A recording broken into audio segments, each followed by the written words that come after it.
Nasreen Amani. I am educated at SMK TELOK KUMBAR. I love reading, and one of my favorites is this mystery telenovel published in 2022, which is named The Housemaid. It is written by Frieda Mcfadden. Throughout the book, Mcfadden explores themes of power dynamics, victimizations, and abuse to add layers of complexity to the story. This book is a masterpiece if you love psychological thrillers. Let's start by following the story of Millie Calloway, a young woman with a troubled past who was hired as a housekeeper by a wealthy woman named Nina Winchester. There's 4 main characters: Millie Calloway, Nina Winchester, Andrew Winchester, and Enzo. However, when Millie starts her job, she finds that the state of the house is really bad. Unlike during the interview session, Millie was only given a cramped attic room. Enzo, the gardener, warned her about the danger that is upon her, but Millie paid no heed to his warning. Nina, on the other hand, she would randomly create chaos and make Millie's life harder. Millie is blamed for everything she didn't do, and the only person who understands truly is Andrew Winchester, Nina's husband. Curiosity got the better of her. She found an antipsychotic medication in Nina's cabinet, and that explained everything she needed to know. For now, Millie then booked a Broadway ticket, which is a theater that Nina loves so much, to cheer up Nina. Nina was very flabbergasted, but she accidentally gave Millie the wrong date.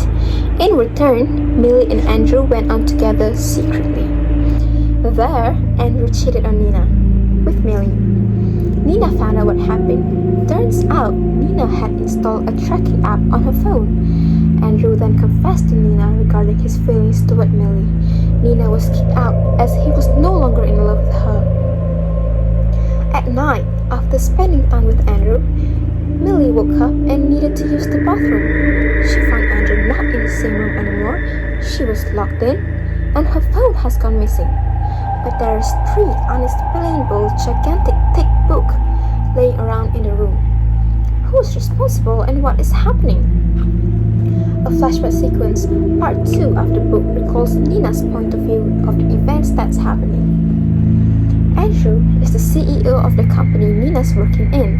He asked Nina out, they fell in love and got married, but soon she unravels a side of Andrew that has the characteristic of a sadistic sociopath. He often locked Nina in the attic and made her torture herself up. He even went too far as drugging Nina and her child, Cecilia, and even tried to kill her, making Nina responsible for it. Nina was then put in an asylum, making her harder to prove her innocence and her side of the story. Nina's plan was to hire someone to replace her, but she comes across Millie. To make sure the plan is working, she needs to make sure Millie hates her, so Andrew will feel sympathetic towards her. Eventually, Nina gets cheated on and was kicked out of her house. Back to Millie. To be honest, as a reader, we wouldn't even suspect what will happen here. Andrew locks Millie up in the attic as a response to her for leaving the books out.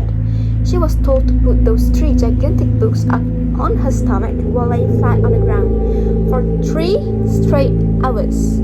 Andrew opens the door when she's done and hugs her. While doing that, Millie had something up her sleeve. Guess what it is? A pepper spray Nina had left in a bucket. Millie Calloway is subjecting the same torture he did on her, back to himself, Andrew Winchester's, for 6 days. So, at Andrew's funeral, his mother tells Nina that Andrew was disciplined in a similar manner to how he had tortured Nina. Isn't that crazy? Almost a year later, Millie applies for another job at another household as a housemaid. Millie saw the bruises on the woman's body, and she replied to the woman's statement to, "Yes, I believe I can help you out." From this book, we can learn that even having an imperfection record, being brave will definitely bring your status higher. And that is all from me. Thank you.